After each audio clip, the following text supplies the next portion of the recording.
You people never stop. Here's the bloody tape, all right? That's it. That's all I've got.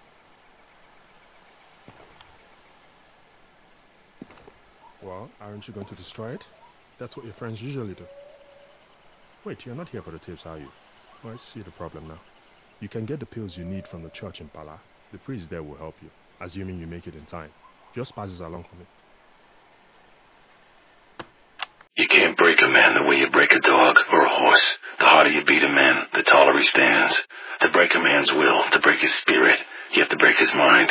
Men have this idea that we can fight with dignity, that there's a proper way to kill someone. It's absurd. It's anesthetic. We needed to endure the bloody horror of murder. You must destroy that idea. Show him what a messy, terrible thing it is to kill a man, and then show him that you relish in it. Shoot the wound, then execute the wounded. Burn them. Take them in close combat. Destroy the preconceptions of what a man is, and you become their personal monster. When they fear you, you become stronger. You become better. But let's never forget, it's a display. It's a posture, like a lion's roar or a gorilla thumping at his chest. If you lose yourself in the display, if you succumb to the horror, then you become the monster. You become reduced. Not more than a man, but less. And it can be fatal.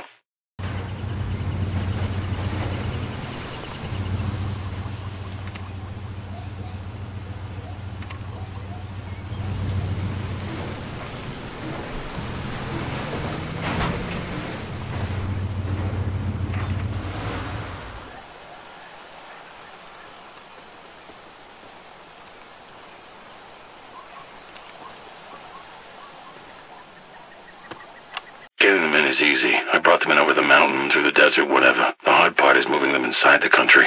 Whenever you get stopped, you gotta bribe someone or shoot someone, and not good for business. No. Once you're inside, you want to hand off as fast as possible. Let the customer deal with it. How do they move a shipment? I delivered 300 kilos of C4 to Bentue about 6 months ago. He showed up with a dozen of his men, dead men. He packed C4 into the corpses, figured no one would search them. Smart guy.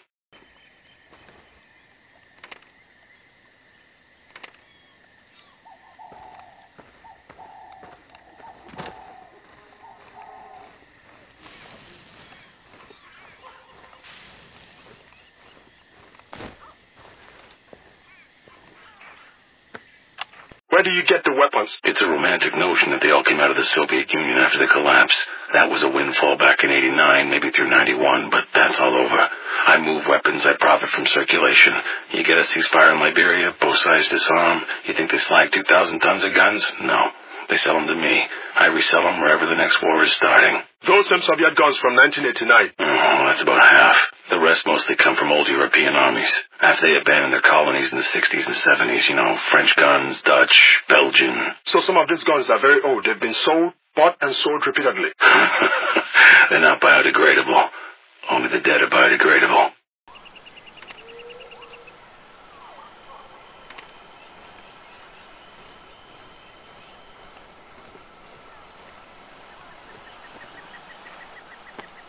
Why arms? Why not car parts, radios? What's the difference? Same job, really. You get up, you get on the phone, you meet your clients, you discuss a fair price. You make a delivery, receive payment. Sounds boring, but it's not. It's just simple. I'm doing what men have been doing for thousands of years, trading one thing for another. If it's you who wants to attach morality to it, make it evil. Insane. People who work in gun factories in Belgium or the States, they're unionized, right? You think kids making radios in Bangladesh pull down 40 grand a year on a 40-hour week? You start thinking too much about morality. That's insane.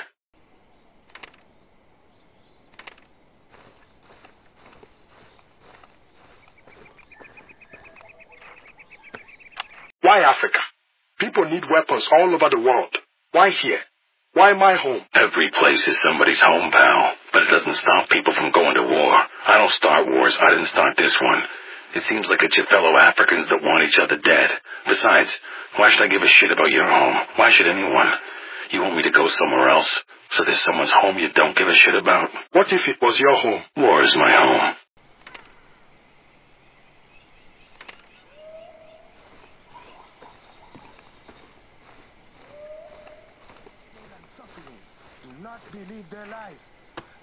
I spent a year in Black Beach once, in the dark. It's a hellhole.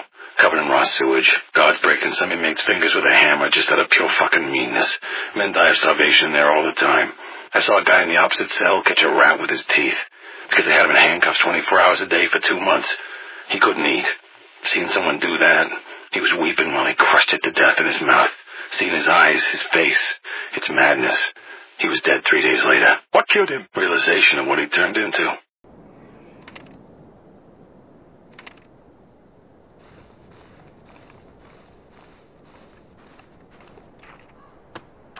How do you become an arms dealer in the first place? Back in the Navy, we delivered guns all over the world, dropping off guys with 20 crates of rifles for the local fighters, so they could knock over some dictator. Mind you, that's not 20 crates of factory M16s. These were illicit weapons, confiscated in some raid and then redistributed.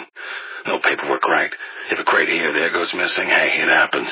Military teaches you 2 things: how to deal with bureaucracy and how to avoid it. Learning how to avoid it means learning how to deal in arms.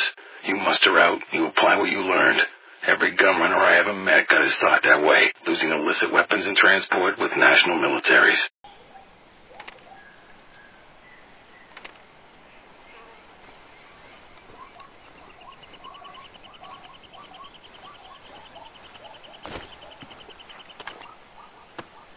Do you ever choose sides in a conflict? I did it once. It was a bad idea. Cut my profits in half, almost got me killed. Never again. You sell to both sides. You can help level the field, stabilize the market, draw out the conflict, and make more money. A big sale to one side doesn't generate repeat business. Both the APR and the UFLL are using my weapons. Now they're in detente. Both sides are stockpiling. Less violence, more spending. It's perfect. But it's anarchy. Thousands are dead. Hundreds of thousands are displaced. If I pick sides, few will be displaced, but more will be dead. And I would probably be one of them.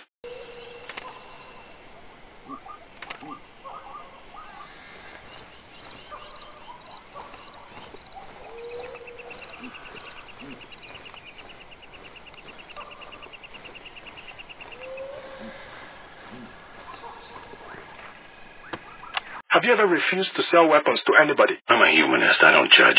Maybe you would. I couldn't sell arms. Bullshit, Ruben. You have all the skills to be an arms dealer. Better one than me, even. You're smart. You're creative. You're a salesman. You sold me on doing these dumb interviews. Man, the rest is just paperwork. I mean, I'll be unable, psychologically, to sell arms. I'm talking facts and you're talking theory. You're not a good person, Ruben. You've just been lucky enough. You've never had to be otherwise. When it comes down to it, what a man can do is what a man will do. But believe what you want.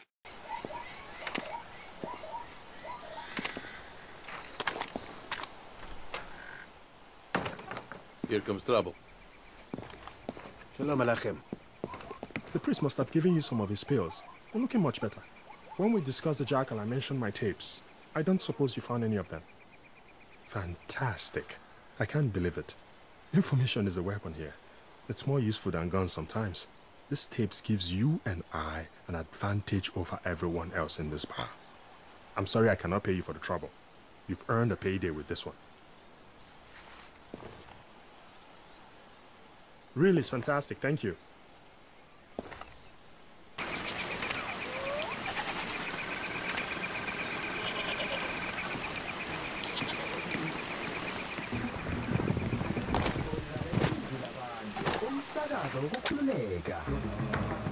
Saw this kid in the side of the road yesterday. Couldn't have been 18, 17. Had a shotgun across his lap and a dead APR half in the ditch next to him. A couple of close-range blasts with that 12-gauge tore up big chunks of hamburger on his torso. Kid was lifting up the guy's leg, taking his boots. Kid just looked tired. Just beaten down, ragged, tired, old. Kid that age shouldn't look like that.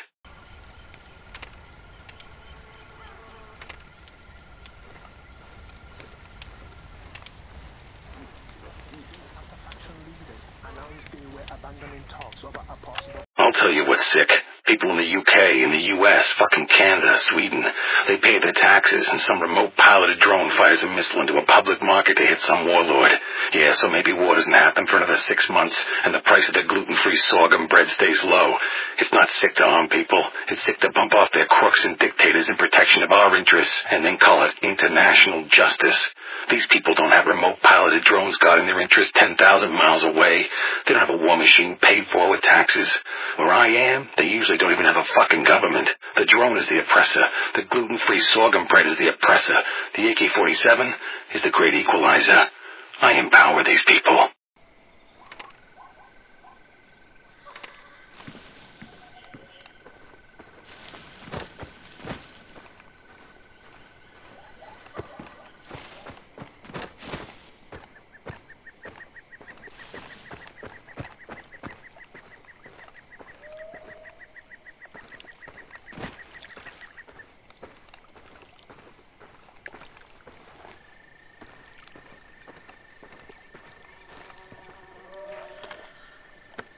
What do you think you're going to achieve with this interview? You think somebody in the Pentagon's going to read it and come after me? Shit, no. I'm a necessary evil. They want me here. They're glad I'm here. Because if I wasn't, they might have to come try to stem the tide. It would be thankless and worthless, and once the bodies started coming home in bags, they're screwed. A dead 23-year-old from Iowa gets more airtime than the death of 50,000 people he gave his life to protect. So even if they did give a shit, their own media prevents them from taking action.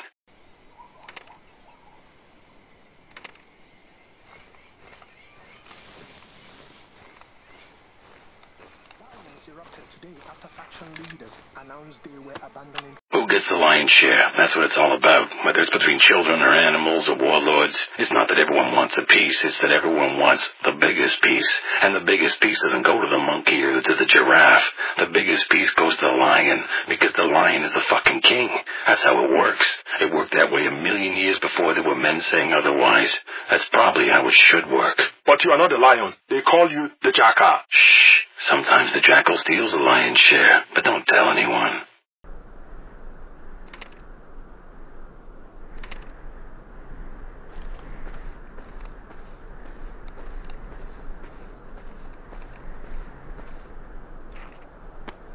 I saw that truck you were driving in, perforated with 50 cal rounds and torched on the side of the road. I looked inside, corpses blown to pieces and burnt, unrecognizable. No camera, no tape recorder, no notebook. So I don't know, maybe you're dead, maybe not. Maybe you'll find these stupid tapes and do whatever the hell you wanted to do with them. Or maybe the interview's over. Wasted words, wasted life. Maybe I'll see you soon.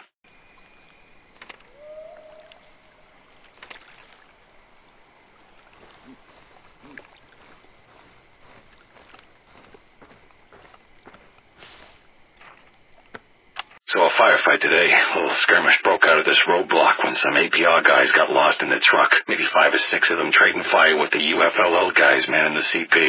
Went on for 20 minutes. Guys popping up from behind rocks to spray a few shots. Random at each other. All of them almost too afraid to die. When it was over, the 2 UFLL guys who were unhurt ended up running off into the jungle, terrified. I went down and had a look around. The guy had been shot through the stomach. Bloody mess. He saw me and whimpered at me to finish him off. Funny how guys get shot because they're too afraid to die, and they're lying there dying, and they're too afraid to live. Idiots.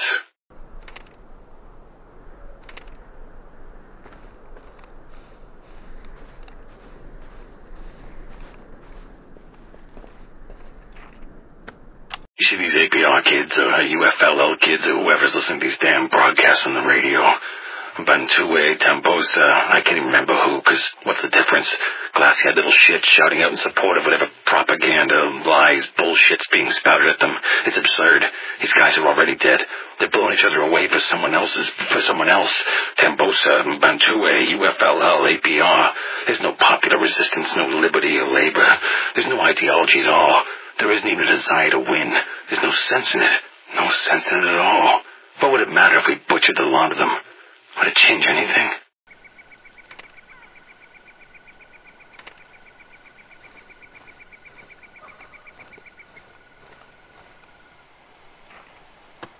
If you have to kill someone, maybe you have to. Is it somehow better to do it clean with a bullet through the head? Is it somehow worse to chop him up with an axe? And what if you have to kill 10 or 100 or 1,000? What if in doing it you save 1,000 or you spare 10? What if you save yourself? What is the measure of a man or of his murder? By what insane calculus can we answer questions like these? Should we even try?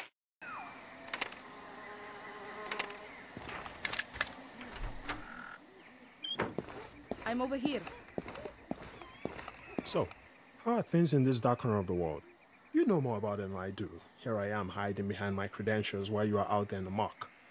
Have you found any more of my lost tapes? I keep expecting you to tell me you found my tapes in a pit somewhere burned to a crisp.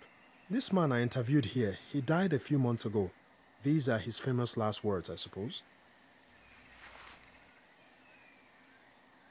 Be safe. These are dangerous times.